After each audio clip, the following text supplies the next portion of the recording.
Kuzuzangpo, Bhutan e-learning project welcomes you all to this lesson. I am Sushmika Tamang and this is a physics lesson for Key Stage 5, that is classes 11 and 12. Today's topic is Electromagnetic Induction Part 2, which is continuation of the last lesson on moving charges and magnetism. In today's lesson, we are going to fulfill the following objectives.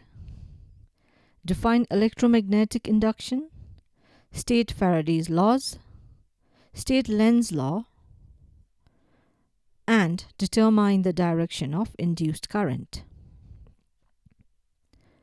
If you remember, in our previous lesson, we learnt about magnetic flux. So, magnetic flux is the measure of magnetic lines of force passing through a surface kept in the magnetic field, which is represented by phi, and mathematically it is written as phi equal to BA cos theta. So here theta is the angle between the vector A and the magnetic field. So here magnetic field and vector A makes angle of 0 degree, so flux is BA. This is the case when there is a single turn coil. Now, if there are number of turns in the coil, let's say n number of turns, then we will have the total flux given by n times phi, and that is called flux linkage of the coil, because the flux this time will pass through all the n turns in the coil. So flux linkage is defined as, if there are n number of turns of coil, then the total flux is given by n phi, which is called flux linkage.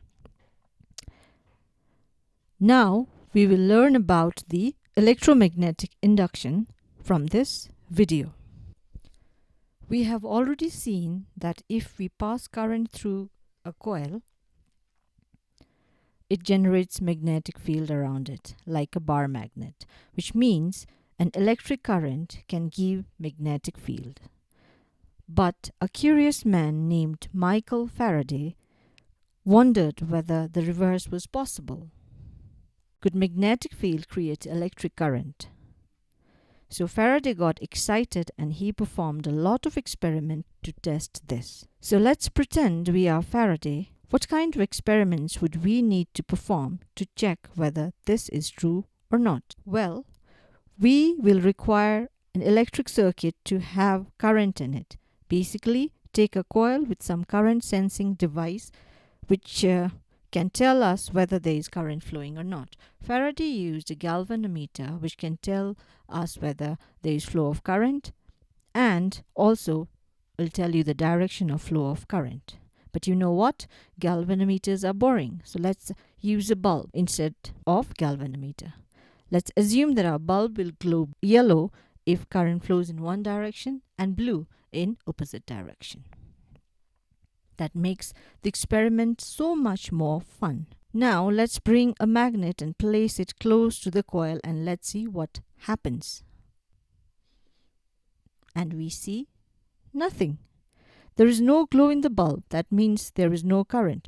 But there is a magnetic field from the bar magnet. This means magnetic field does not create electric current. What a disappointment.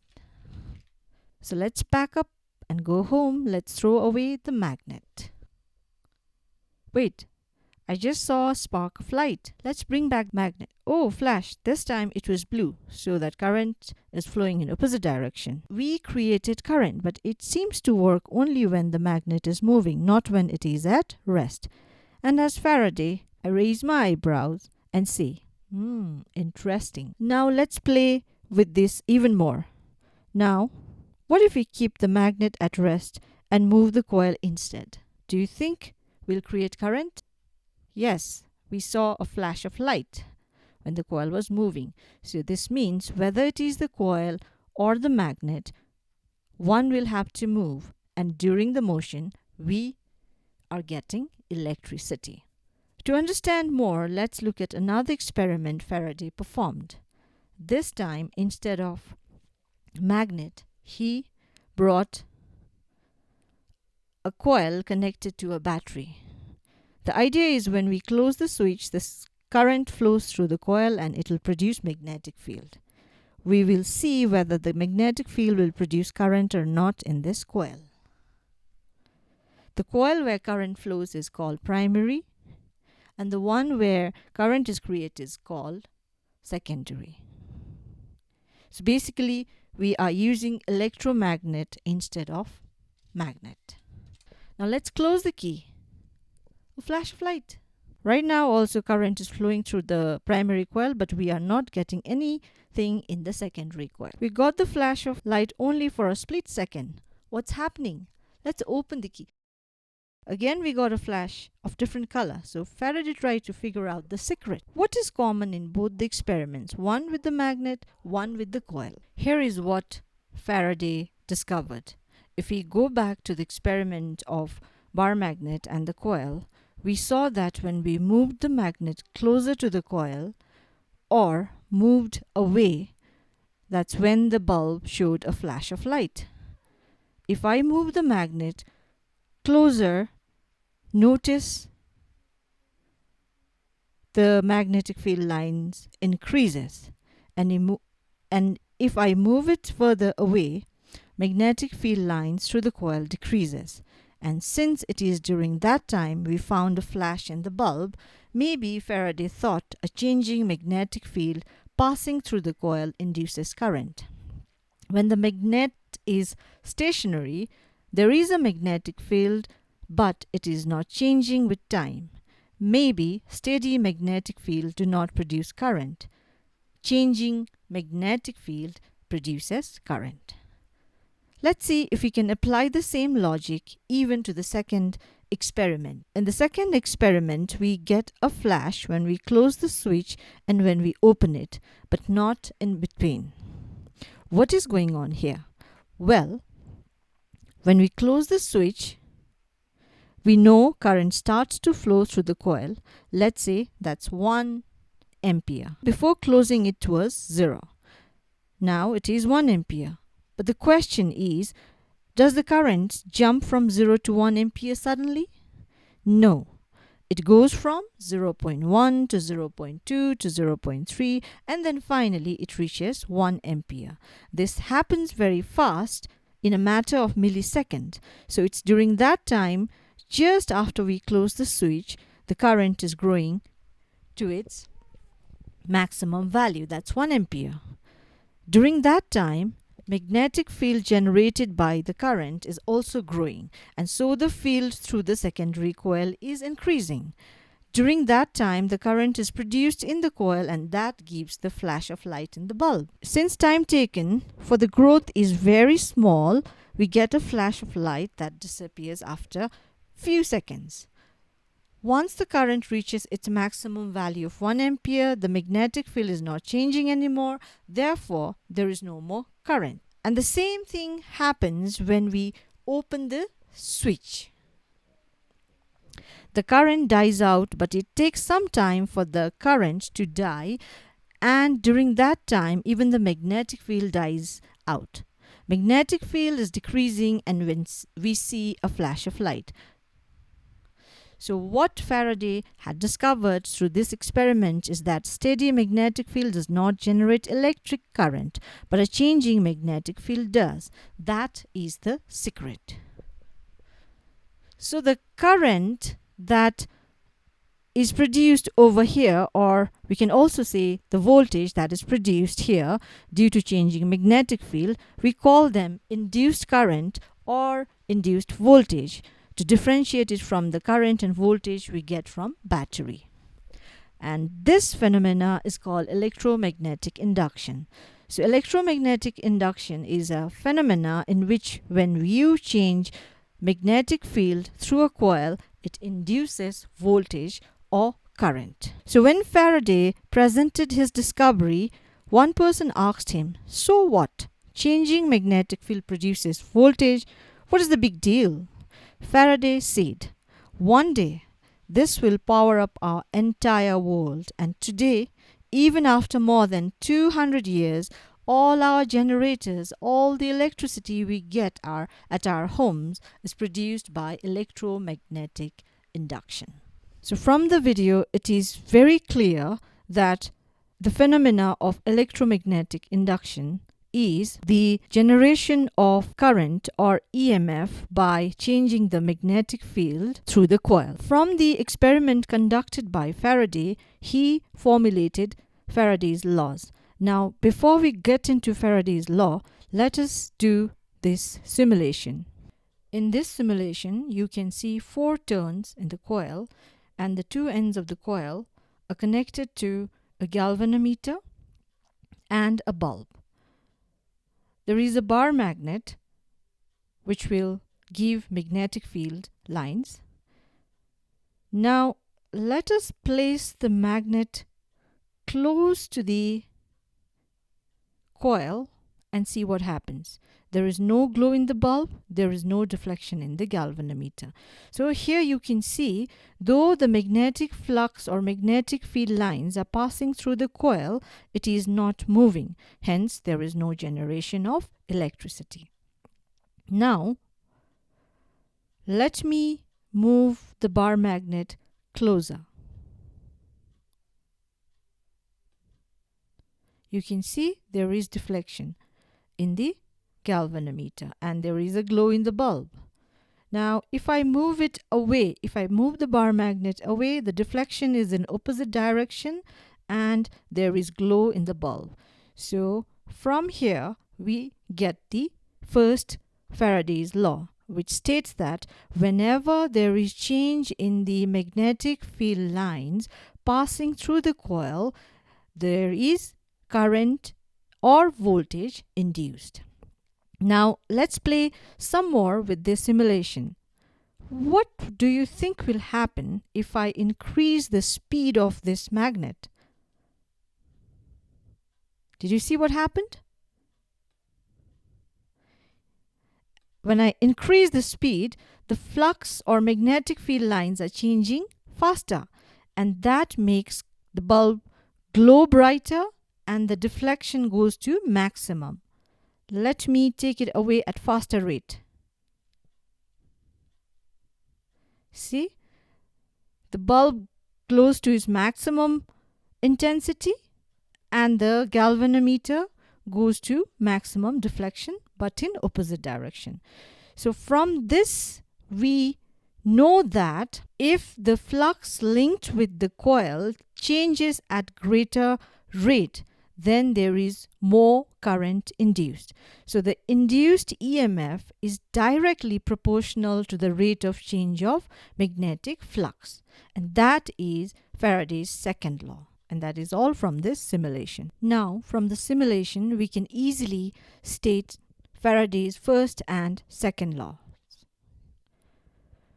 Faraday's first law of electromagnetic induction states that whenever magnetic flux linked with a circuit changes, an EMF or voltage is induced in the circuit.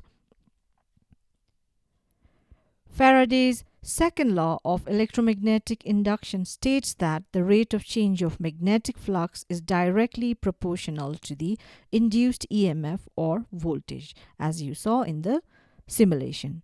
And mathematically, it can be written as induced EMF is directly proportional to rate of change of magnetic flux. So here EMF is represented by small e, directly proportional to negative, which is representation of another law called Lenz Law, which we will talk about later, d phi b over dt, which represents the rate of change of magnetic flux. Now, to remove the proportionality sign, we have to introduce a constant, and here constant is represented by k, which is equal to 1. So therefore, we have EMF E equal to minus d phi b over dt. If there are n turns in the coil, then the induced EMF E will be equal to minus n d phi b over dt. Now, we know that if we bring a magnet closer to a conducting loop, then there will be current induced in the loop because of the change in the magnetic flux linked with this loop. Now the big question here is, what is the direction of the current induced in the loop? We have already learned in our last lesson that whenever there is current flowing in a wire, then there will be magnetic field created around it, which is given by this diagram. Now to get the direction of the magnetic field induced because of the flow of current, we use right hand thumb rule. Here the thumb represents the direction of the current and the curling forefingers represents the direction of the magnetic field induced. Now you should know here one more thing, that is, you can interchange the position of current and the magnetic field direction. For instance, suppose your 4 curling fingers represents the direction of the current, then the thumb will represent the direction of the magnetic field.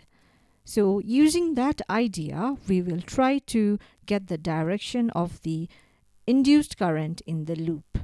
The rule here is that the current induced in the coil will always try to oppose the motion of the magnet. So here you are bringing the north pole of the magnet closer towards the loop. So because of that, there will be current induced here. So that induced current will develop its own magnetic field. So it becomes an electromagnet.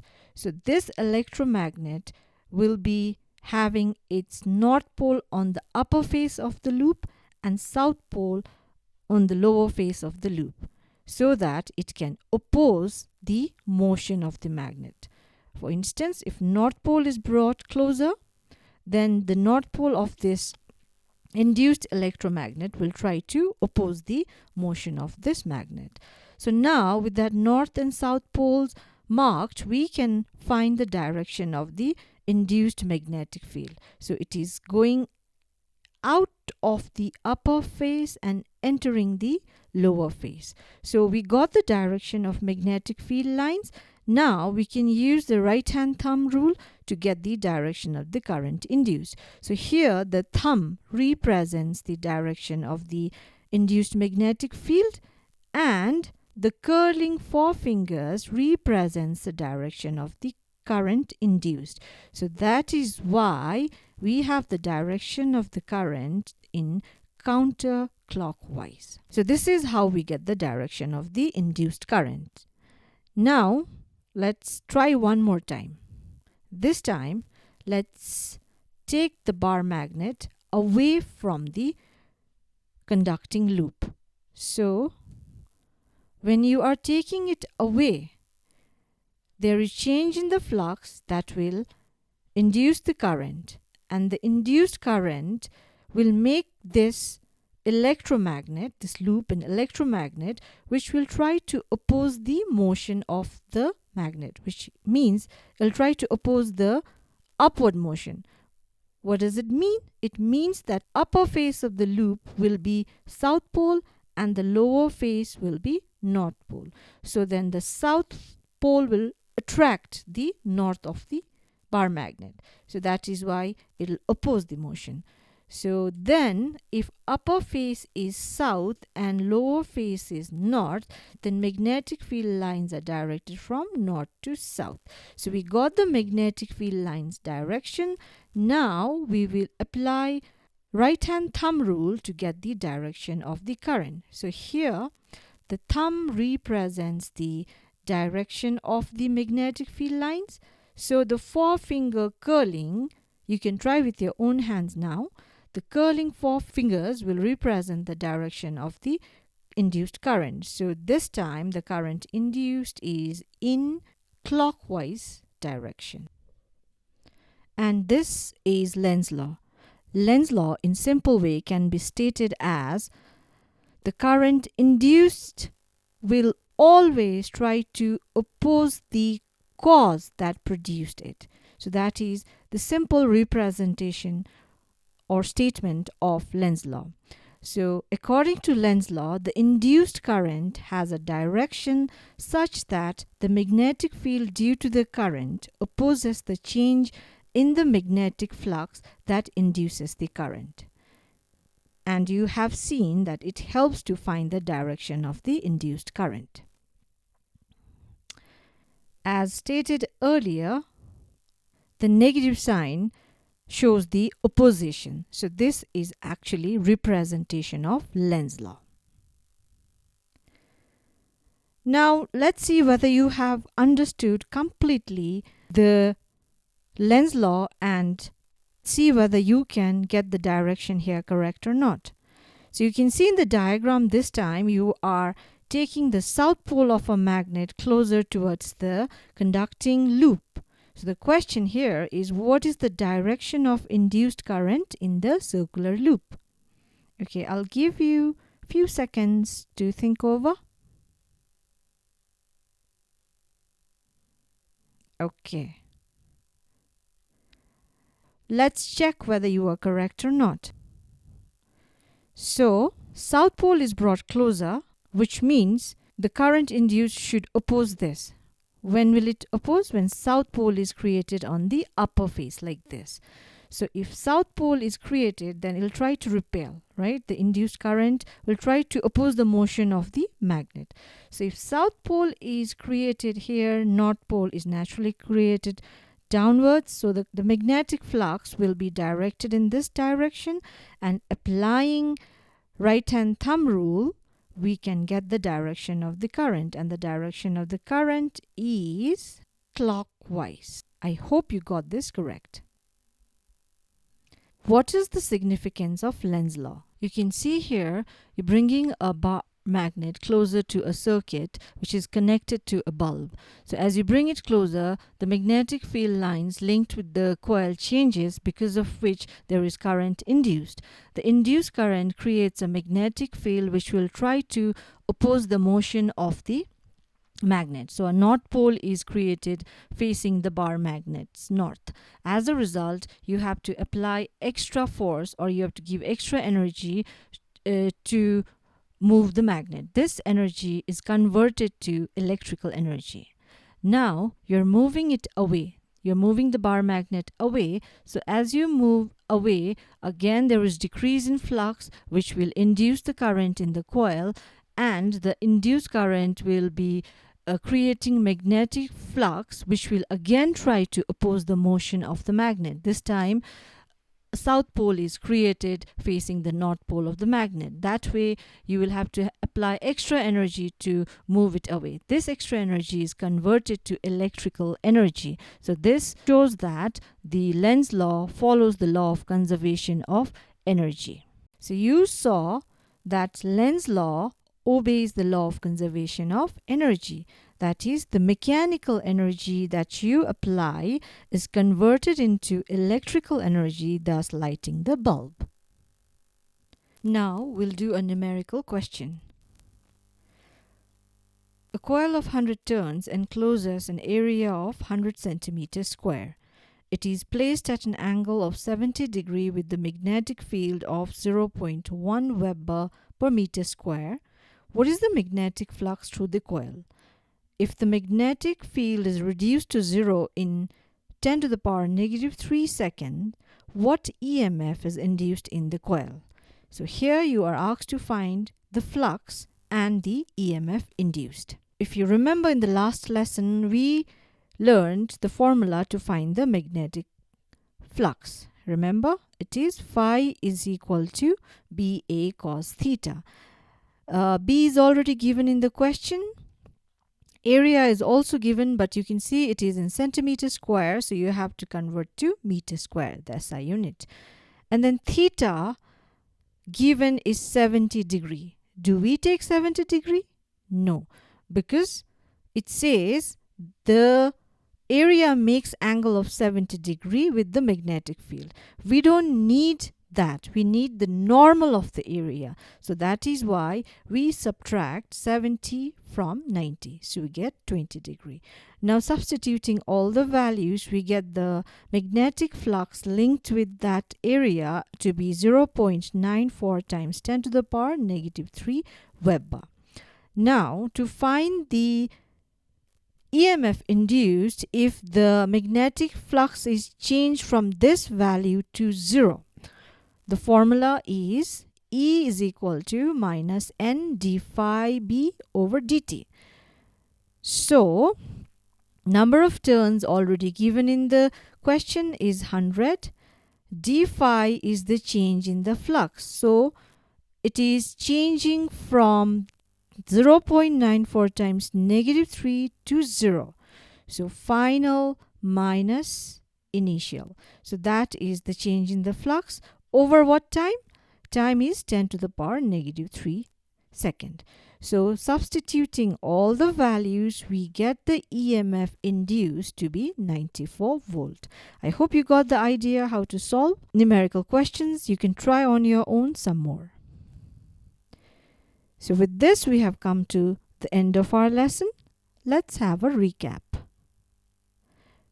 We learned about electromagnetic induction. We learned about Faraday's laws. And then we learned about Lenz laws. So I have 2 questions for you all to do as homework. First one, how can a space traveler detect the presence of magnetic field on an unknown planet with the help of a sensitive galvanometer and a coil of wire? So please answer this question. The other one is a 28-turn coil with average diameter of 0.02 meter is placed perpendicular to a magnetic field of 8,000 Tesla. If the field changes to 3,000 Tesla in 4 seconds, what is the magnitude of induced EMF?